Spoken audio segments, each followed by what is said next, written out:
I tried to steer, but the road was slick from the morning rain, and my tires lost grip. I remember the screech of metal, the impact, and then nothing. The next thing I knew, I was floating above my body. I could see the wrecked car, the shattered windshield, the emergency responders rushing toward me. I could hear the sirens, the muffled voices, but it all felt distant, like I was watching a movie. I looked down and saw myself, lifeless, unmoving. Panic surged through me, but it was different than anything I had ever felt before. It wasn't fear in the way I knew it. It was more like confusion, a deep sense of wrongness, like I had stepped outside the boundaries of reality. I wanted to scream, to tell someone I was still there, but no sound came out. I tried to move, to reach out, but I had no physical form.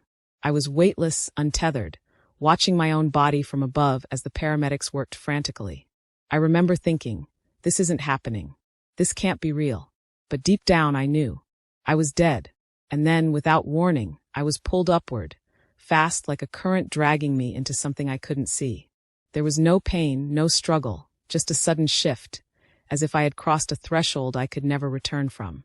The world below faded, and suddenly, I was somewhere else entirely. As I was pulled upward, the world around me changed in ways I can't fully describe. It wasn't like moving through space.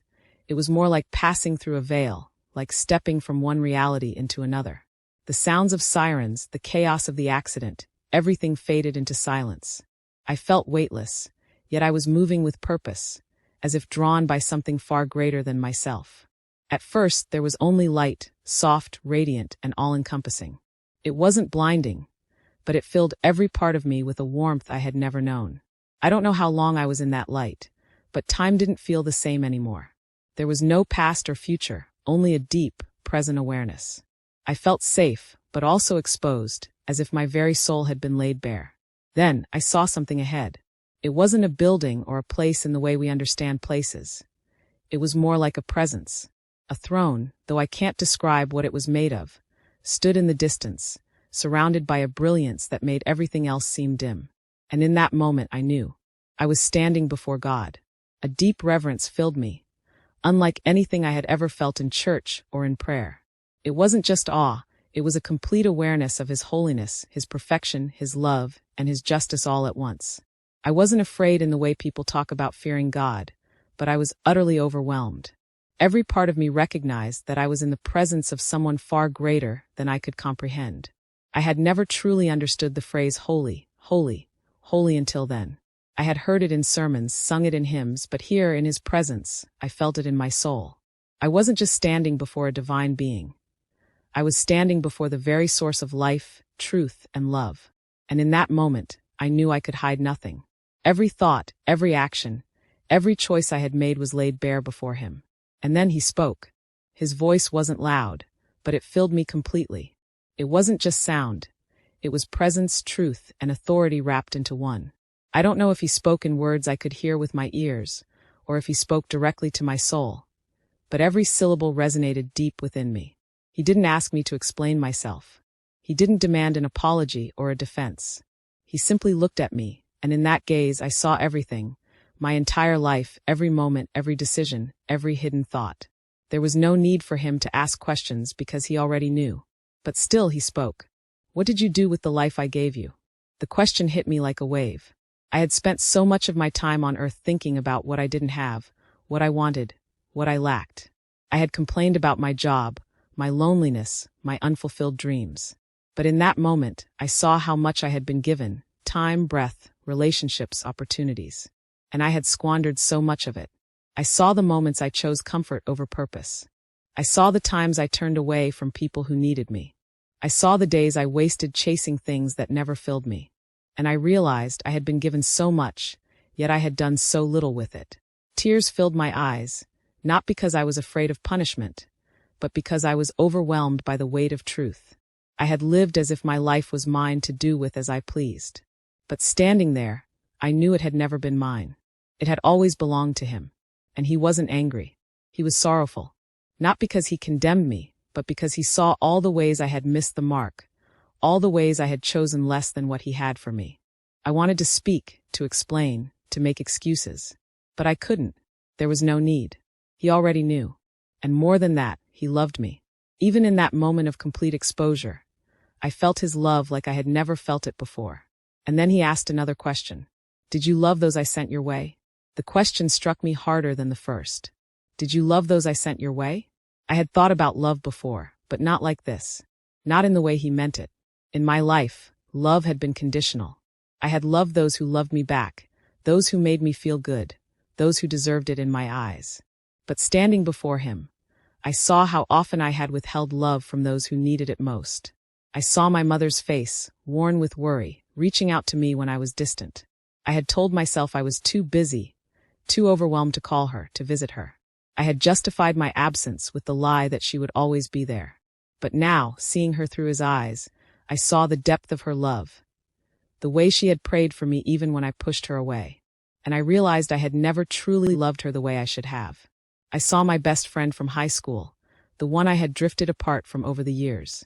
We had promised to stay close, but life got in the way. I had convinced myself that if she really cared, she would have reached out first. But now, I saw how pride had kept me from going back to her, how my stubbornness had allowed a friendship to fade into nothing.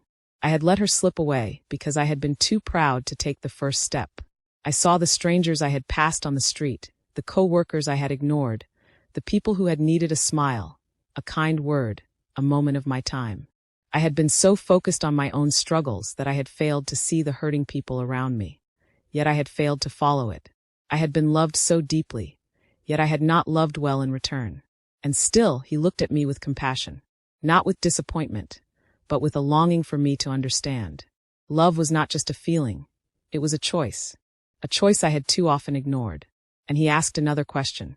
How did you use your time? The moment he asked, how did you use your time? I saw my life flash before me. Not in the way people describe before death, but in a way that made every second count. I saw the hours I had wasted scrolling through my phone, the nights I had spent chasing distractions instead of seeking him. I saw the days I had filled with meaningless tasks, the weeks that had slipped away without purpose. I had always told myself I was busy, that I didn't have time for the things that mattered most. But standing there, I realized that I had made time for the things I wanted, just not for the things I needed.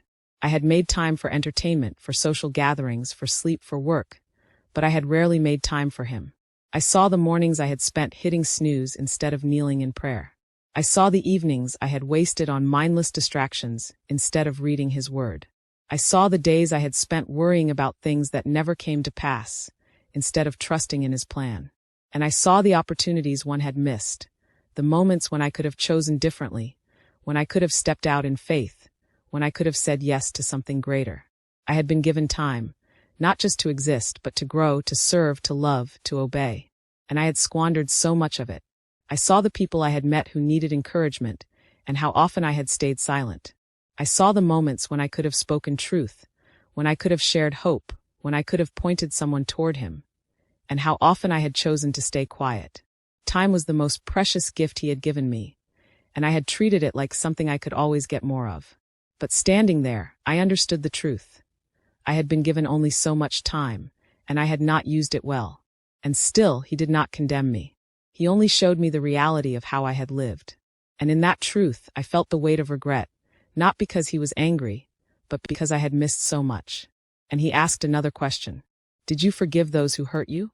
The moment he asked, did you forgive those who hurt you? I felt something shift inside me.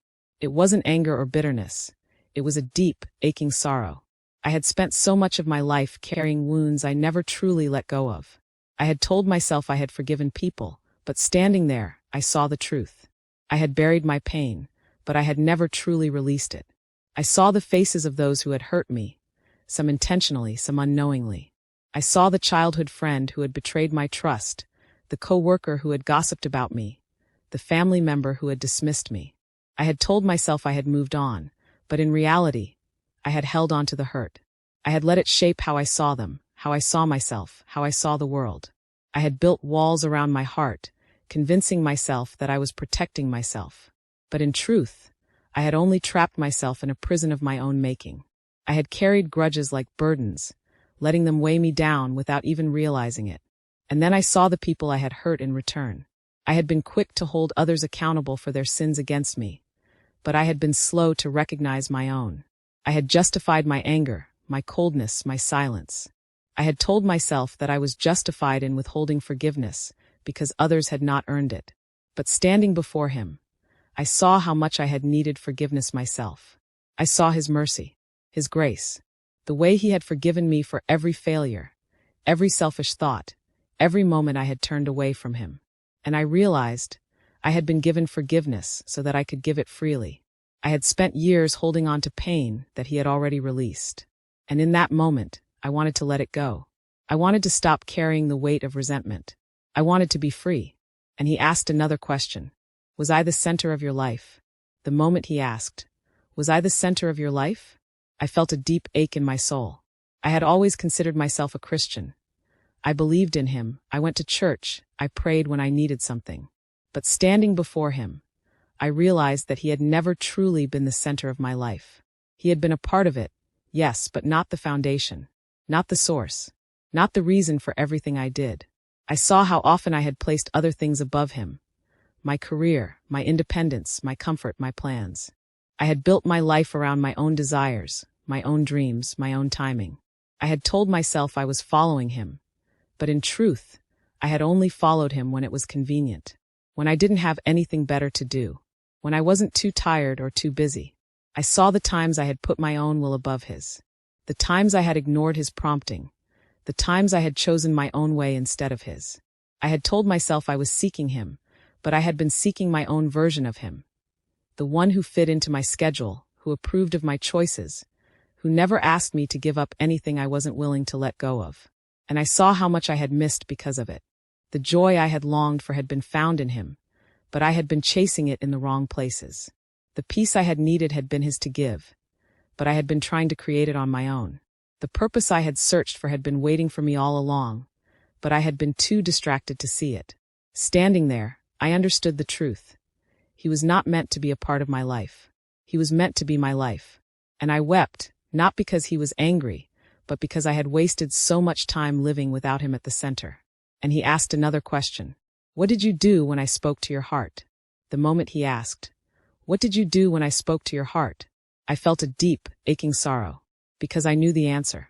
I had heard his voice, soft, gentle, but unmistakable. He had spoken to me in the quiet moments, in the stillness of early mornings, in the weight of conviction, in the nudges of my spirit. But so often I had ignored him.